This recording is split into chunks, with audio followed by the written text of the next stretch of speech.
really quite striking how quickly AI, especially these large language models, LLMs, have gone from, theory to being used everywhere in business. You see them in software development, HR, marketing. It's everywhere. It really is. And ever since ChatGPT landed in, late 2022, the focus on AI and data protection has just shot up. Exactly. Yeah. Which is just what we're going to dive into today. We've gathered some material to help us, and hopefully you understand two main things. Right. First, we'll break down the EU AI Act, specifically how it sorts AI tools based on risk.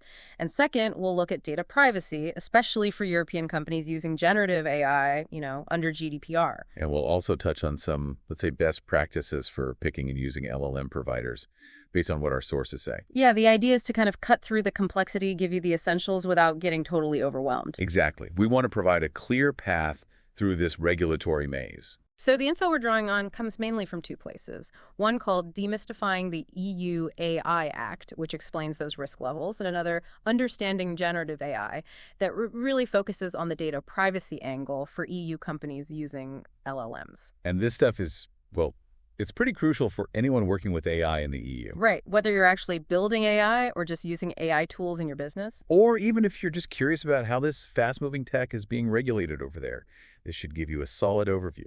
Okay, so let's get started. The EU AI Act, it puts AI tools into different boxes based on risk. First up, unacceptable risk. What's that about? Okay, so this is basically the EU drawing a red line. These are AI systems they see as a fundamental threat, either to people's rights or just public safety. So they're banned outright. Banned? Wow. Like a government social scoring? Is that the kind of thing? Precisely. Systems that try to rank citizens based on behavior unacceptable. Also, AI designed to manipulate people, especially vulnerable groups or, exploit weaknesses. That sounds pretty scary, like AI pushing someone towards a bad decision. Exactly that kind of scenario. And then there's predictive policing. Trying to forecast crime using AI. Yeah, using broad data sets for that. Yeah. It's banned, too. Too much risk of bias, infringing on liberties. Okay. It sounds like they're also worried about AI being too intrusive in, everyday places. Definitely. Using emotion recognition tech in schools or workplaces. That's seen as unacceptable. And a really big one. Real-time biometric scanning in public spaces by police, also prohibited. So the main point for this category is, if your AI does any of these things, you just can't use it in the EU. Period. That's the bottom line. Illegal. Pretty clear. Okay, what's the next step down? High risk. Not banned, but lots of rule. Correct. These systems could seriously impact health, safety, or fundamental rights.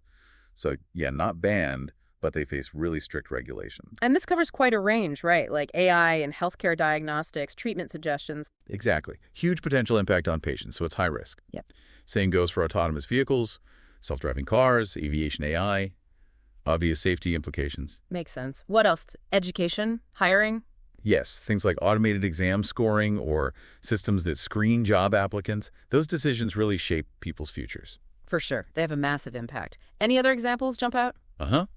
Systems determining access to essential stuff. Think AI credit scoring that affects loan access. Or algorithms deciding who gets social benefits. Right. And naturally, AI in law enforcement or the courts, like analyzing evidence or helping with sentencing, high risk. Oh, and biometric ID, but in controlled places like airport security, that's high risk too. Okay, so if you're building or using a high-risk AI, what do you actually need to do to comply? It sounds like a lot. It is quite a bit. You need conformity assessments, basically, detailed audits and tests to prove the AI meets strict EU standards. Plus, you need solid risk management systems in place. To catch things like bias or safety issues. Exactly. Identifying and mitigating risks like bias, ensuring safety, reliability. And the data you train it on is critical. I bet. It has to be good quality data, right? Unbiased. Absolutely. Yeah. The Act mandates high-quality, unbiased training data. You also need detailed technical documentation transparency for regulators. Okay. And these systems need human oversight built in. Someone has to be able to step in or override the AI. Right. A human in the loop. Yeah. And finally, continuous monitoring and logging are required, with rules for reporting any serious problems quickly. So for high-risk AI, the takeaway is a lot of prep work, probably needing CE certification, and you might face regulatory checks before you can even launch. That sums it up well. It's a much tougher regulatory environment than for lower-risk AI. Okay, let's move to limited risk. This sounds less about danger and more about letting people know what they're dealing with. That's a good way to think about it. These AI systems might influence decisions or emotions, so the main thing is transparency. Users need to know it's AI. Like chatbots or virtual assistants. Yeah. Prime examples. The rules say they have to clearly state their AI. Could be a simple, "Hi, I'm an AI assistant," just making sure the user isn't misled into thinking they're talking to a person. Makes total sense. Be upfront. What about AI-generated content? Images, videos. Yeah, that's a big one under limited risk. If AI creates an image, video, or text, it needs to be labeled as AI generated. Helps fight misinformation, lets people know what's real and what's synthetic. And things like deepfakes or voice cloning. Same principle. If a tool impersonates someone, users have to be told they're interacting with synthetic media. Even emotion recognition, if it's not for something critical, like, say, a museum exhibit. Yes, even then. If it's used in a non-critical way, maybe to see how engaging an exhibit is, users still need to be informed that the tech is being used. So for this limited risk stuff, what are the main duties for businesses? It really boils down to transparency and awareness. Tell users it's AI. Label AI-generated content clearly. Make it easy to get human help if needed. And importantly, avoid designing these things to be manipulative. No dark patterns. Ethical design is key. Got it. So limited risk, transparency, and user awareness. Good. Now the last one, minimal risk. This is most AI, right? Exactly. This covers the vast majority of AI applications people use daily. Yeah. And the EU AI Act generally doesn't add extra regulatory burdens here beyond, existing laws like GDPR and general ethics. Can you give some examples? What falls into minimal risk? Sure. Think about your email spam filter or AI in video games making characters behave realistically, adjusting difficulty. Recommendation engines, like on shopping sites or streaming services. Yep, those usually fall here. And everyday productivity tools. Like grammar checkers, translation apps, scheduling assistants. Exactly. Those kinds of things. Even basic analytics AI, maybe for website optimization, as long as it doesn't have major consequences for individuals, it's likely minimal risk. Okay, so the key takeaway for minimal risk is pretty straightforward. Usually no extra hoops to jump through under the AI Act itself, but standard data privacy rules like GDPR and ethics still apply. That's it precisely. So understanding these four categories, unacceptable, high, limited, and minimal, is really step one for anyone navigating AI regulation in the EU. Right. So knowing those AI Act categories is vital. But for businesses actually using AI, especially generative AI, those LLMs, there's that whole other layer, data privacy under GDPR. Oh, absolutely. The AI Act looks at the AI system's intrinsic risk, but GDPR is all about protecting personal data during processing. And that definitely includes when AI uses personal data. Okay, let's quickly refresh some key GDPR ideas here. That distinction between a data controller and a processor, that's fundamental, isn't it? Hugely important. Under GDPR, the controller decides why and how personal data is processed. So if your company uses an AI service with customer data, you're almost certainly the controller. Can the LLM provider, they should be the processor? Ideally, yes. The processor just handles the data based on the controller's instructions. So the LLM provider should only use your data to, say, generate that response or analyze that text you sent, not for their own purposes. And getting that relationship right matters for compliance. It makes things much simpler. If the provider is just a processor, you, the controller, stay in charge. And you need a data processing agreement, a DPA. Right, the contract. Exactly. That DPA legally binds the processor to follow GDPR rules, confidentiality, security, deleting data when asked, all that. But what if the provider wants to use the data for themselves, like to train their models? Well, that complicates things. If they use it for their own reasons, they might become a joint controller or even a separate controller. And that means more obligations for them. Yes, they'd need their own legal basis under GDPR to use the data that way, and they'd need to tell people about it. That's a big red flag for companies. You need to know exactly what the provider plans to do with your data. Okay, so for European companies wanting to use LLMs, what are the absolute must-do best practices for data privacy?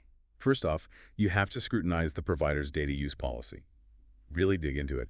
Look for providers, and the sources mention OpenAI's paid services as having better privacy controls that explicitly state they won't train on your inputs by default. So you want assurance your data isn't secretly feeding their main model. Precisely. Unless you give explicit permission, your data should only be used for the task at hand. No sharing with third parties either. What about using the privacy tools the providers offer? Definitely use them. OpenAI's API, for instance, deletes data automatically after 30 days. They even have a zero retention option. Data gone immediately after processing. That sounds useful. It really is. Minimizes risk. And for public tools like the free ChatGPT, companies should train employees to turn off chat history of handling anything sensitive so it's not stored or used for training. And using providers that process data within Europe, that helps too. Yes, regional processing within Europe can really help with data sovereignty concerns under GDPR. Which brings us to EU data residency. That seems like a big deal given GDPR's rules on sending data outside the EU. It's becoming increasingly important. Choosing providers offering EU data residency simplifies things enormously. OpenAI now has this for its API and enterprise versions, data processed and stored on EU servers. And sometimes they even promise no data stored at rest. Yes, that's a key feature for some offerings. It really helps tick the boxes for EU data transfer compliance. Now, the sources also mention using LLMs hosted on platforms like Microsoft Azure. How does that offer more control? Right. Services like Azure OpenAI can give you, well, a tighter grip. You control the data residency more directly, manage access, logging. The data stays in your chosen Azure region. It's not shared with OpenAI, the company, or others. So it kind of integrates better with existing company security. Exactly. It can fit more seamlessly into your own security and compliance setup. Okay, let's zoom in on OpenAI's policies specifically, since the sources give details. You mentioned their API data isn't used for training by default? Correct. Since March 2023, that's been their policy for the API. Your API inputs don't train their general models. Big reassurance for businesses. But that's different from the public ChatGPT. Yes, important distinction. With the free public version, your chats might be used for training unless you specifically go into settings and opt out. Got it. And data retention, how long do they keep API data? The standard is up to 30 days. They say it's for monitoring, safety, that sort of thing. After 30 days, it's meant to be deleted. But there's that zero retention option. Yes, ZDR. For eligible customers, you can opt for zero data retention. Prompts and outputs aren't stored at all after processing. For companies handling sensitive stuff, ZDR is very attractive, massively reduces the data footprint. It sounds like they're also emphasizing that customers own their data and are adding privacy features, especially for businesses. They are. They state clearly. Customers own their inputs and outputs via the API or business services. And ChatGPT Enterprise gives admins control over chat history, including turning it off completely. Plus, encryption, access controls. And they have that SOC2 audit. Right, SOC2 Type 2 certification. It's an independent check on their security and data handling controls. Adds credibility. And that European data residency option, how does that work exactly? So for API users and new Enterprise Edu customers, you can choose EU processing and storage. Requests go to EU servers. And crucially, OpenAI says they don't store data at rest on those specific EU servers for this setup. So it directly tackles data sovereignty and transfer issues. Exactly. It simplifies GDPR compliance significantly, though you usually need to be an enterprise customer and set up a specific EU-keyed project for it. Okay, so even with a provider like OpenAI having these policies, how you use the service still matters hugely for GDPR, right? Oh, absolutely.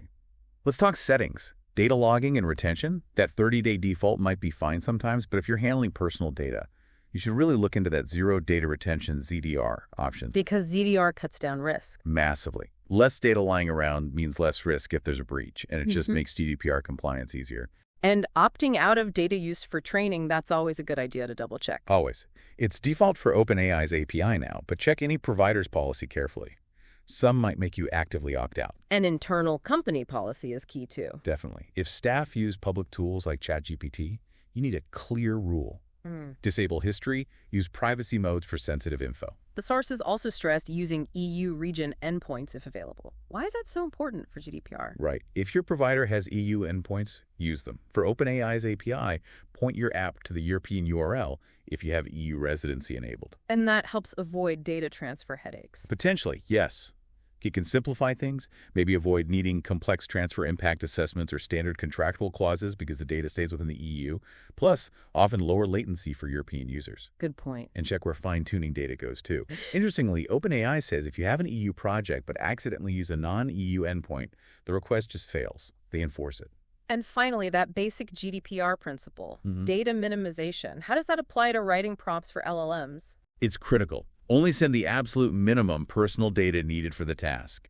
The AI doesn't know real data from fake data. So it's on us to strip out personal details. Exactly. You, the controller, need to remove or pseudonymize identifiers' names, emails before sending the prompt. Use placeholders. Some places even build pre-processing tools to automatically redact sensitive info. It's not an API setting, but a crucial operational step. Okay. So for those with really strict privacy needs, the sources suggested looking at Azure-hosted LLMs. What are the main advantages there? Yeah, Azure OpenAI offers more direct control. Big one is data residency. You pick the Azure region, say, somewhere in the EU. And Microsoft guarantees the data stays there. They guarantee data at rest stays in your chosen region. Really helps with EU data sovereignty and transfer rules under GDPR. Just make sure your specific model deployments are also regional. And Microsoft provides its own GDPR contractual commitments. What about the connection to OpenAI, the company, when using Azure? That's a key difference. With Azure OpenAI, Microsoft says your prompts, outputs, and any fine-tuning data don't go to OpenAI, the company. Really? So it stays within Microsoft's cloud? Yes. It's not accessible to other Azure customers, not sent to OpenAI, not used to train OpenAI or Microsoft models. It's like an isolated instance. This simplifies the DPA situation. It's typically covered under your main Microsoft agreement. And if you want to fine-tune a model with your own data on Azure, how's that handled privately? Azure provides a secure setup for that. Your training data goes into isolated, encrypted Azure storage in your region. The fine-tuned model is only for you. So you keep control over the training data? Completely. You can delete it when you want. Microsoft is just the processor, acting on your instructions for storing and using that data to train your model. So it definitely sounds like Azure-hosted LLMs are a strong option for organizations with, let's say, top-tier privacy and security needs. More control. Precisely. It's all about finding that balance, right? Using these amazing AI tools while making sure you're protecting data, respecting privacy, and following the rules like GDPR. This has been, well, really illuminating. We've covered the EU AI Act risk levels and the absolute necessity of data privacy under GDPR when using generative AI in Europe. Let's maybe quickly sum up the key points. Sure. We saw the AI Act uses that risk-based approach. Unacceptable, high, limited, minimal, with rules getting tougher as risk increases. Right, from banned to basically unregulated by the Act. And on the data privacy side for Gen AI and GDPR, understanding your role, controller versus processor, is vital. Getting that DPA with your LLM provider is non-negotiable. And we talked about really checking those provider policies on data use, actually using the privacy settings they offer, thinking about EU data residency. And maybe exploring more controlled setups like Azure if your privacy needs are very high. And always asking those basic questions, right? Where's my data going? Who sees it? How long is it kept? What's it used for? Exactly. You need clear answers backed up by tech and contracts. Okay, so maybe a final thought for you, the listener, to chew on. As AI gets woven deeper into everything we do, our businesses, our lives, how do we make sure that being ethical and respecting privacy becomes the default? Not just something we do because a regulation tells us to. That's the big question, isn't it? Yeah. And with the EU sort of leading the charge on AI regulation, it'll be fascinating to see how that influences global standards and, well, innovation itself. If you want to dig deeper, definitely check out the official EU AI Act text on EURLX, and the European Commission has resources too. And yeah, always a good idea to look closely at the privacy policies of the AI tools you or your company are actually using right now. Well, thank you for joining us for this deep dive.